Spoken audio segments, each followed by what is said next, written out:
সন্তান নিজৰ যদি ল'ৰা বাহিৰত থাকে সদায় চিন্তা কৰিছিলে যে ঘৰত আহি পাবনে নাই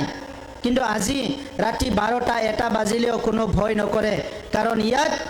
আমাৰ চৰকাৰ আহাৰ পিছত ৰাইজৰ কাৰণে 24 ঘণ্টা আমি নজৰ দি আছো ইয়াত যাতে কোনো অশান্তি কৰিব নোৱাৰে ইয়াৰ লগতে মই আপোনালোকক এটা অনুৰোধ কৰিম যে আজিৰ সময়ত শান্তি প্ৰতিষ্ঠা কৰাৰ লগতে জাতি জনগোষ্ঠীৰ মাজত সমন্বয়টো আমি শক্তিশালী কৰিব লাগিব আজি ইউপিপিএল ৰাজনীতিৰ দল হিচাপে বহুত কথা কয় কিন্তু আমাৰ নজৰটো সিধা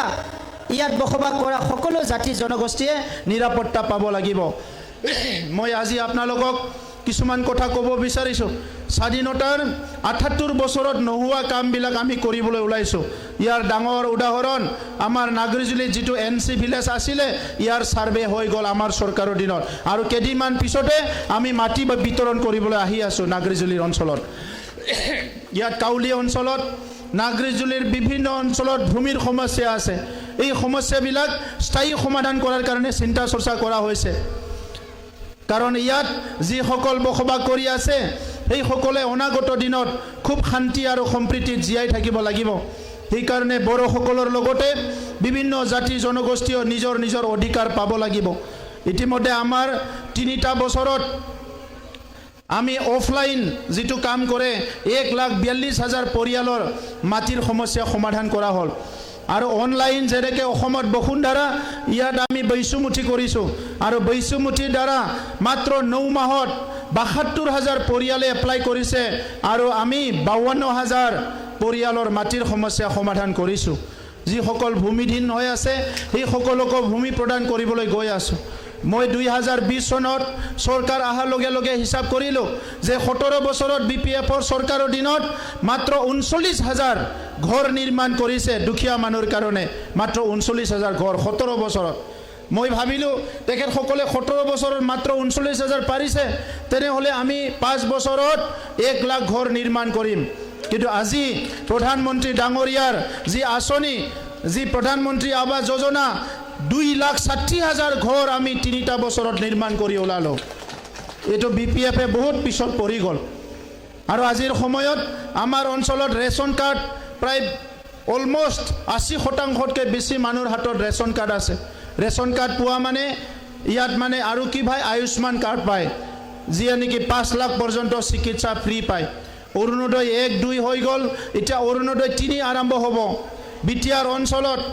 আমি আমাৰ যি সকল ৰাইজ আছে সেই সকলৰ কাৰণে অৰ্থনৈতিক উন্নয়নৰ কাৰণে বিভিন্ন আঁচনি ইতিমধ্যে হাতত লোৱা হৈছে ৪০টা সমষ্টিত ৪০টা মিটিং কৰাৰ কাৰণে অডিটৰিয়াম আমি ১ কোটিৰ ৪০টা অডিটৰিয়াম নিৰ্মাণ কৰা হৈ গল ৪০টা সমষ্টিত ৪০টা ষ্টেডিয়াম নিৰ্মাণ কৰিবলৈ গৈ আছো ইয়াৰ বাহিৰে কোনবা হাঁহ কুকুৰা পালন কৰা কোনোবা বেলেগ কাপোৰ বোৱা যি সকলে যি কাম কৰে তেখেত সকলক আমি আৰ্থিক সাহায্য যদি ডাইৰেক্ট সহায় কৰি আছো সেলফ হেল্প গ্ৰুপ বিলাকক ২৫,০০০ কৰি টকা দিয়া ইতিমধ্যে ১০,০০০ সেলফ হেল্প গ্ৰুপক দিয়া হৈ গল আৰু ৬,০০০ আমি প্ৰস্তুতি চলাই আছো আমাৰ বহুতে ছাগলী পালন কৰে প্ৰায় ৪,০০০ মানুহক ছাগলী পালন কৰাৰ কাৰণে আমি সহায় কৰাৰ বিভিন্ন আঁচনি লোৱা হৈছে তো সেই কাৰণে আজিৰ সময়ত বিটিআৰ অঞ্চলত যোৱা ১৭ বছৰৰ চৰকাৰ আৰু বহুত কথা আহি পেলাই ক'ব কিন্তু যিসকলে আপোনাৰ নিয়াৰেষ্ট এণ্ড ডিয়াৰেষ্ট বুলি কয় যিসকল আপোন মানুহ এইখিনি আমি চিনি পাব লাগিব ইউপিপিএলৰ এই অঞ্চলৰ ৰাইজক লৈ সেৱা কৰা এই অঞ্চলৰ ৰাইজক উন্নয়ন কৰা এই অঞ্চলৰ ৰাইজক লৈ আগবাঢ়ি যোৱাটোৱে একমাত্ৰ সপোন আৰু একমাত্ৰ এজেণ্ডা একমাত্ৰ আমাৰ লক্ষ্যটোৱে হৈছে ইয়াত বসবাস কৰা আদিবাসী ইয়াত বসবাস কৰা যিমান জনগোষ্ঠী আছে এই সকলো জনগোষ্ঠী আগুৱাই নিব লাগিব আমি নোৱাখাই ফেষ্টিভেল আদিবাসী সকলৰ উৰিয়া সকলৰ নোৱাখাই মঞ্চ বনাই দিছো ইয়াতে নিৰ্মাণৰ কাম আৰম্ভ হ'ব উৰিয়া সকলৰ কাৰণে আজি দাসাই ফেষ্টিভেলৰ কাৰণে সান্তালী সকলৰ কাৰণে এটা দাসাই উৎসৱ পালিবলৈ আমি সহায় কৰি আছো ইতিমধ্যে বৰ্মন কছাৰীও নিজৰ অফিচ নিৰ্মাণ কৰিছে মই যোৱা বছৰ এই দুৰ্গা মণ্ডপত এটা ঘোষণা কৰি থৈ গৈছিলো কিন্তু যোৱা বছৰ ইয়াত দিয়া নহল এই বছৰ একেলগে নাগৰিজুলি এই মাৰ্কেটটো ডেভেলপ কৰাৰ কাৰণে ১ কোটি আৰু দুৰ্গা মন্দিৰ কাৰণে ৩৫ লাখ টকা একেলগে মই ইয়াত মুকলি কৰি দিম বাকিখিনি কাম আমি একেলগে কৰিব লাগিব নাগৰিজুলি বজাৰত যোৱা ৩০টা বছৰ আগৰ পৰাই মই মাজে আহিছিলো এতিয়া অলপ আহাটো কমিল, কিন্তু আগতে বহুত আহিছিলোঁ। মই ইয়াত দেখিছোঁ মানুহবিলাক বহুত সহজ সৰল, কোনো কাৰো লগত কাজিয়া পেচাল নকৰে, বহুত পৰিশ্ৰম কৰি সকলো থাকে। এইকাৰণে এই গাঁওবিলাকৰ ৰাস্তা নিৰ্মাণ কৰিব লাগিব। খোৱা পানীৰ কাৰণে জেজেম আহিছে, য'ত য'ত পানী পোৱা নাই এই জায়গাত পানীৰ কাৰণে ব্যৱস্থাটো কৰা হ'ব। মই আমাৰ বাই ইলেকশ্যন আছে চিডলিত, বাই ইলেকশ্যনৰ পিছত আকৌ আহিম আৰু তেতিয়া আপোনালোকৰ সকলো গাঁৱৰ মানুহক মাতি কোনটো গাঁৱত কি সমস্যা আছে একেলগে 6 ঘণ্টা বহি পেলাই এটা জায়গাতে মই সবকে খবৰ ল'ম, যাতে আপোনালোকৰ কামবিলাক অহা বছৰত কৰিব পৰা যায়। মই দীঘলীয়া কথা নকওঁ, আপোনালোকৰো গধূল হৈছে, কাম কৰিব লাগিব। সকলো দুৰ্গা পূজাত ভালকৈ ফূৰ্তি কৰিব, ইয়াৰ পিছত আকৌ লগ পাম, ভালকৈ কথা পাতিম। UPPL আপোনালোকৰে দল, আপোনালোকৰ দাদা ভাইৰ দল, আপোনালোকৰ কোনোবা ঘৰৰ মানুহৰে দল। এই দলটো এই অঞ্চলৰ ৰাইজক ঠগাবৰ কাৰণে নহয়, আগতে যেনেকৈ 17 বছৰ ঠগাই থৈ গ'ল, এই অঞ্চলৰ ৰাইজক সেৱা কৰিবলৈ আহিছে। কিছুমানে কয় বদলে BTCটো এইবাৰ দখল কৰিব, কিবা কৰিব। এই দখল কৰা চখল কৰা নহ'ব। এইটো আমাৰে দাদা ভাই, আমাৰে ভাই ভনী, আমি একে পৰিয়াল। 35 লাখ জনগণৰ এটা পৰিয়াল আছে BTCত। এই 35 লাখ এটা ফেমিলি হয়, আমি একেলগে মিলি জুলি থাকিব লাগিব। ফেমিলি হয়নে নহয়? এটা ফেমিলি হয়নে নহয়? ফেমিলি হিচাপে ল'ব লাগিব, তেতিয়াহে আমাৰ কাম হ'ব। গতিকে বহুত বহুত ধন্যবাদ থাকিল আৰু মোক বক্তব্য ইয়াতে সামৰিছোঁ। এতিয়া জইনিং কাৰ্যসূচী হ'ব, আমাৰ ইয়াৰ পৰা এনাউন্স হ'ব। আপোনালোকে জাগাতে বহি থাকক, তাতে যাই পেলাই জইনিং কৰাব। কেইজনমান ব্যক্তিক হয়তো আগত কৰাব, চবে নিজৰ জাগাত বহি থাকিলে হ'ল। মই সকলোকে নমস্কাৰ জনাই ধন্যবাদ জনাই মোৰ বক্তব্য সামৰিছোঁ। ধন্যবাদ।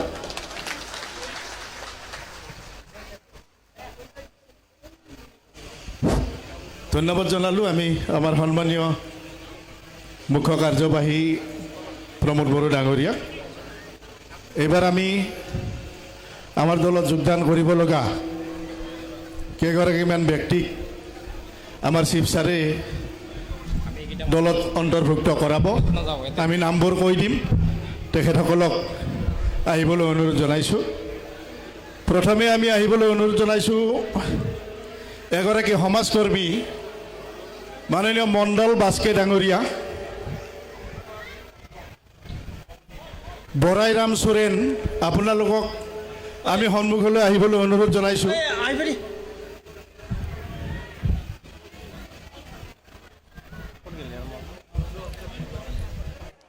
বিলটন মাৰাক, তেখেত BPFৰ কৰ্মী। মহম্মদ আহমেদ আলী খান, আমি সন্মুখলৈ আহিবলৈ অনুৰোধ জনাইছোঁ। হুকুমাৰ প্ৰধান অৰূপ ৰায়, কাৰ্তিক দাস, তপন দাস, সিংৰাই মুণ্ডা, অধীৰ বিশ্বাস, স্বপন চৰকাৰ, সমাজকৰ্মী। মণ্ডল বাস্কে ডাঙৰীয়াক আহিবলৈ আমি অনুৰোধ জনাইছোঁ। বৰাইৰাম সোৰেন, আহমেদ আলী, তেখেত 3 নম্বৰ পশ্চিম ডেফেলিৰ পৰা। বেলটন মাৰাক, হুকুমাৰ প্ৰধান অৰূপ ৰায়। আমি আমাৰ দলীয় কৰ্মীসকলক আটাইকে আদৰি ল'বলৈ অনুৰোধ জনাইছোঁ। তপন দাস, সিংৰাই মুণ্ডা, অধীৰ বিশ্বাস, স্বপন চৰকাৰ, মাথিয়াছ সোৰেন, শ্বাহেদ আলী, শৈলেন দাস, অৰ্জুন বিশ্বাস, শিবু চান্দা, চিন্নী পাঠক, সীমা বৰ্মন, পৰিমল মণ্ডল, দীপক চৰকাৰ, আমাৰ পংকজ কলিতা, ছ'চিয়েল ৱাৰ্কাৰ, বীণা দাস,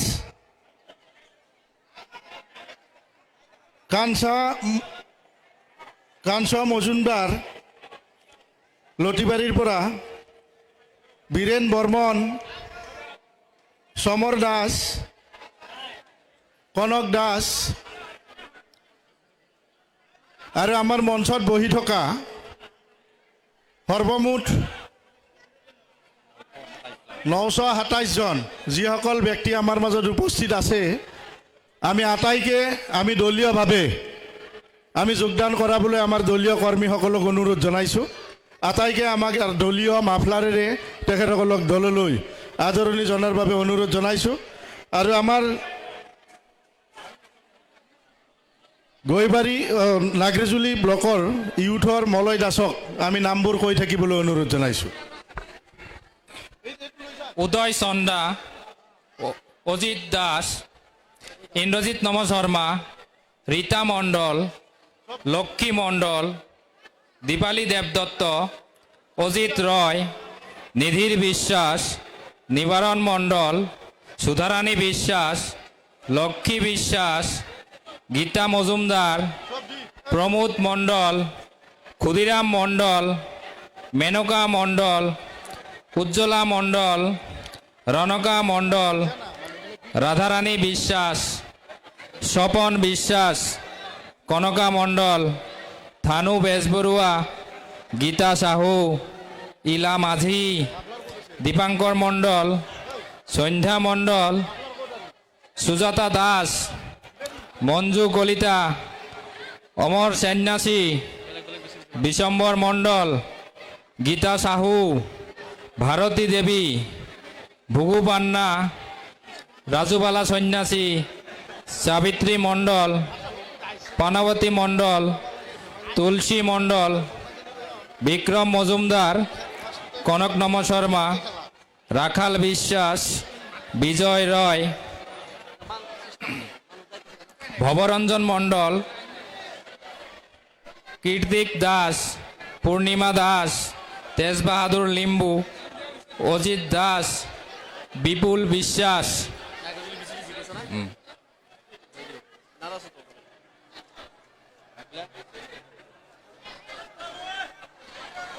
বিকাশ দাস, প্রকাশ বড়ো, ক্ষিতীশ দাস, অজিত বড়ো, উত্তম রয়, অমূল্য দাস, স্বপন সরকার, হীরালাল মণ্ডল, উজ্জ্বল রয়, সঞ্জয় মণ্ডল, সঞ্জীব বড়ো, রবি বিশ্বাস, গোপীনাথ নম শর্মা, রূপালী পাইক, দেবী পূজা, আরতি ঝা, বিনীতা বাস্কে, পাপড়ি মুর্মু, ফুলো সরেন, ফুলমালা পাইক, ফুলকন শইকিয়া, তিলু শইকিয়া, লক্ষ্মী বিশ্বাস, সুমিত্রা পাইক, সবিতা বিশ্বাস, কল্পনা সিংহ, সাবিত্রী মণ্ডল, কালীতারা রয়, অনিতা সরকার, মিনতি মণ্ডল,